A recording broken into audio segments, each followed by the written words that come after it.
Será que você é rabugento? Ou você é muito sério? Muito.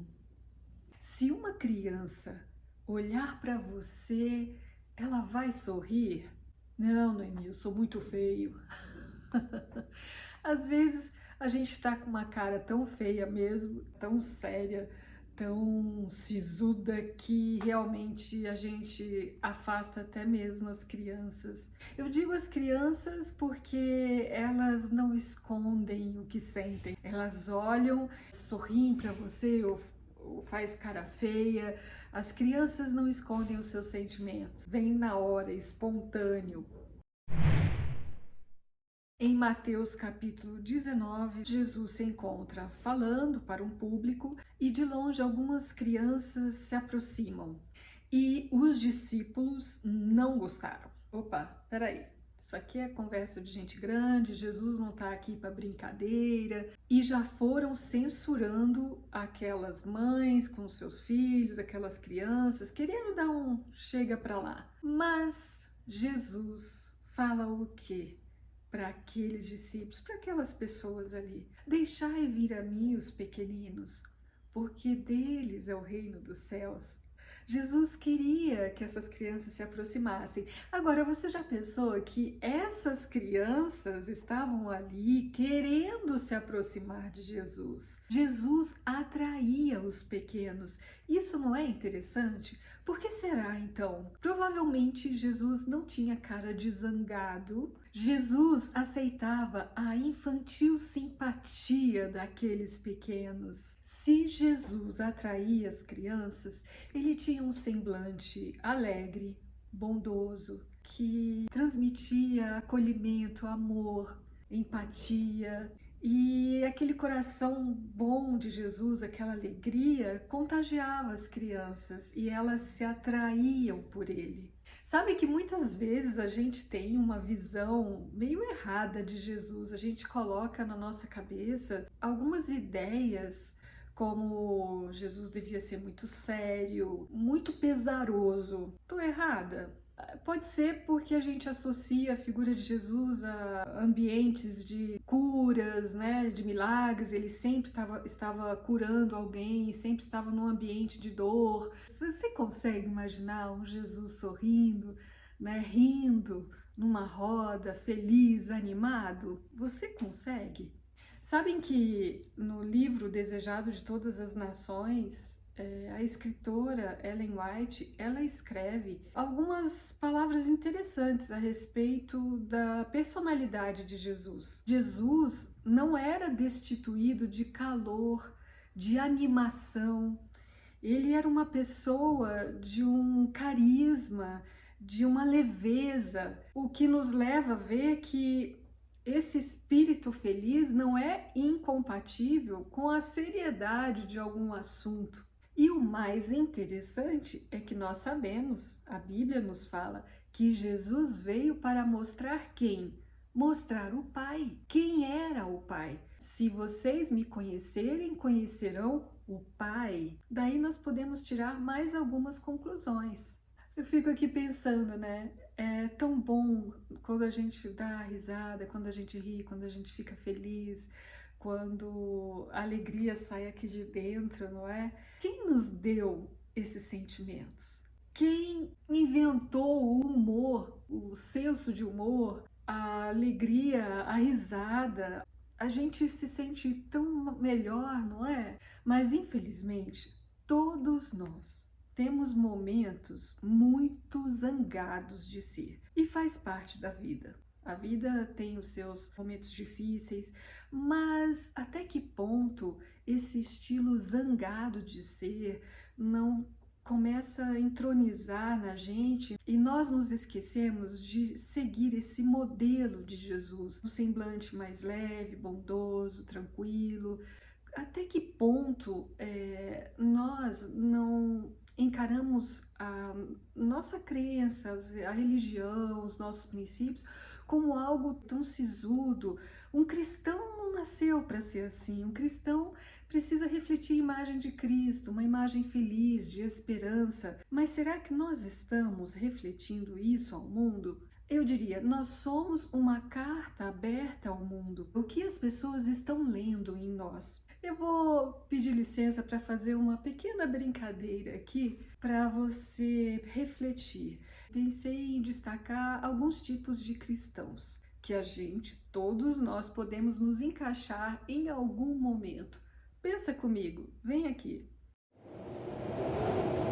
O cristão sombrio vê o fim do mundo como algo tão terrível que ele é acometido por um medo horrível e só transmite esse medo, esse temor às pessoas e fala de perseguição e fala disso e daquilo outro, ao invés de pensar na grande maravilha da volta de Jesus, que Deus fala na Bíblia que Ele nos sustentará. Como cristãos que acreditamos na volta de Jesus, não precisamos dar o foco correto no ponto certo, ou seja, o que nós precisamos nos alimentar dos finais dos tempos, que Jesus está voltando, que vai ser um grande reencontro, vai ser só alegria e que os percalços que nós vamos viver aqui, Ele nos guiará, Ele nos fortalecerá e proverá. Percebe que são dois enfoques bem diferentes e que vai fazer toda a diferença no seu ânimo de encarar a vida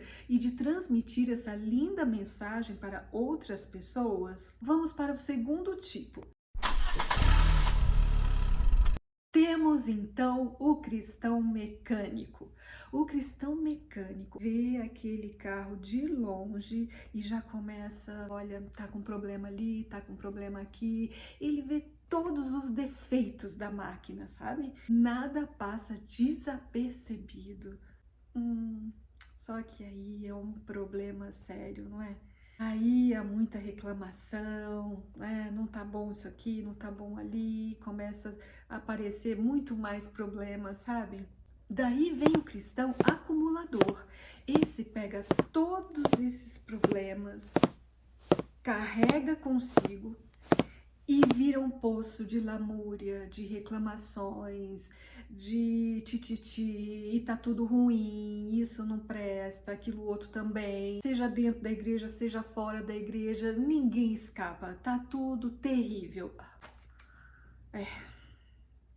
O cristão decepção é aquele que já passou por muita coisa na vida, já cometeu muitos pecados, carrega consigo muitas culpas e também muitas mágoas das injustiças que sofreu.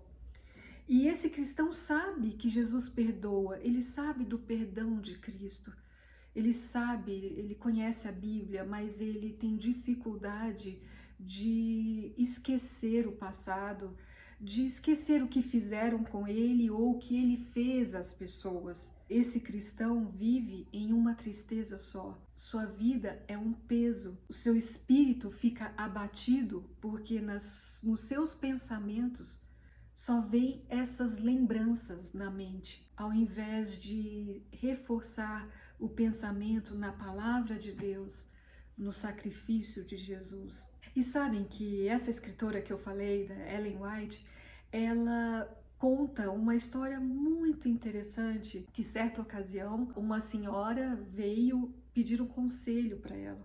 E essa senhora falou o seguinte: eu não consigo tirar a culpa que eu carrego dentro de mim. Isso me pesa muito o espírito. E Ellen White teve um sonho à noite. E ela sonhou que ela estava com essa senhora num jardim e havia um guia que estava levando elas por um caminho.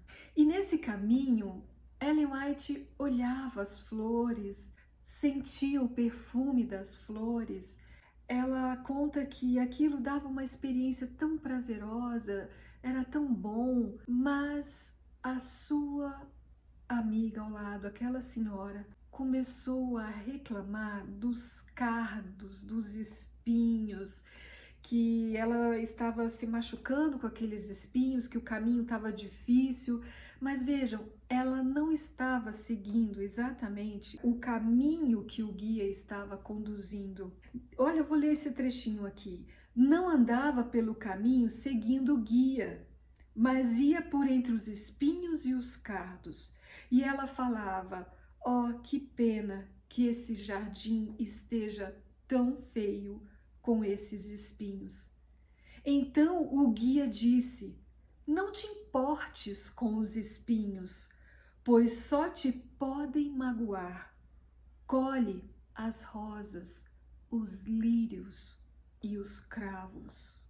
Todos nós temos momentos nessa vida que nos trazem alegrias, mas até que ponto nós preferimos olhar para os espinhos e os cardos e lamentar todo esse sofrimento desses espinhos que machucam a gente? Será que nós não temos também um guia nos mostrando flores e nos oferecendo um perfume tão agradável nessa vida? Quando a gente vê a situação do mundo, nós temos dificuldades, temos quadros que se apresentam de uma forma muito desafiadora, temos momentos assim que ficamos abatidos, e isso é bem real. Não é fácil. Estamos vivendo momentos assim da história de muita apreensão, mas nós ainda recebemos as bênçãos de Deus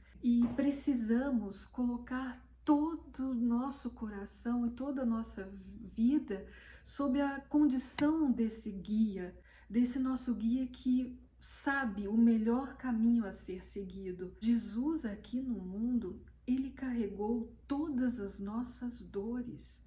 No entanto, ele sempre teve um sorriso, amor e bondade para refletir e para distribuir às pessoas. Ele sempre teve um sorriso, ele atraía as crianças. E você e eu, o que as pessoas veem em nós? Um cristão zangado? Decepção? O acumulador? Não, não pode. Nós temos que oferecer um Cristo vivo em nossas vidas.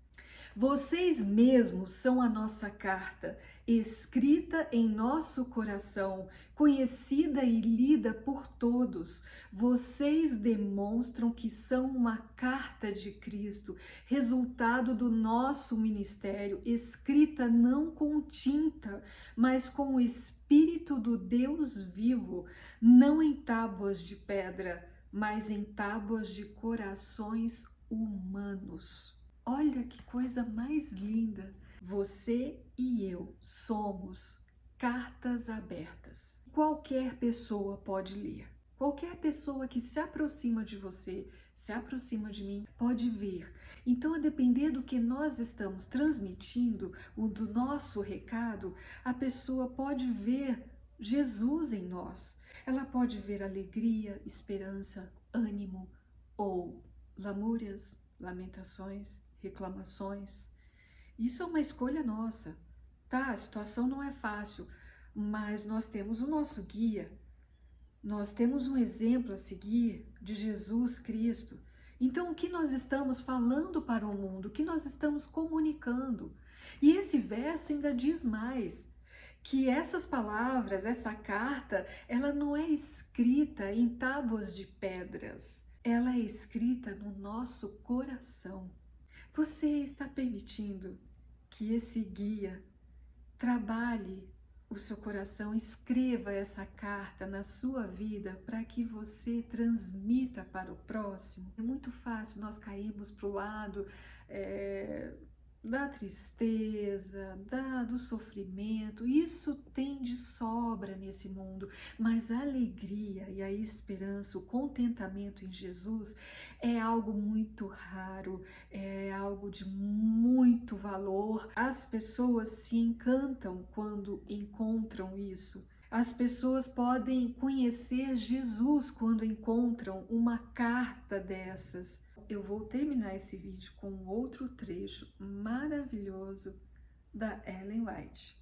Como a flor se volve para o sol, para que os seus brilhantes raios a ajudem a desenvolver a beleza e a simetria, assim devemos nós volver-nos para o sol da justiça, a fim de que a luz do céu incida sobre nós e nosso caráter seja desenvolvido à semelhança de Cristo, e assim sejamos leves, felizes e tenhamos paz.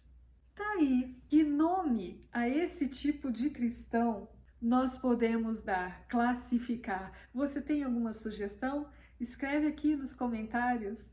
Deus e eu.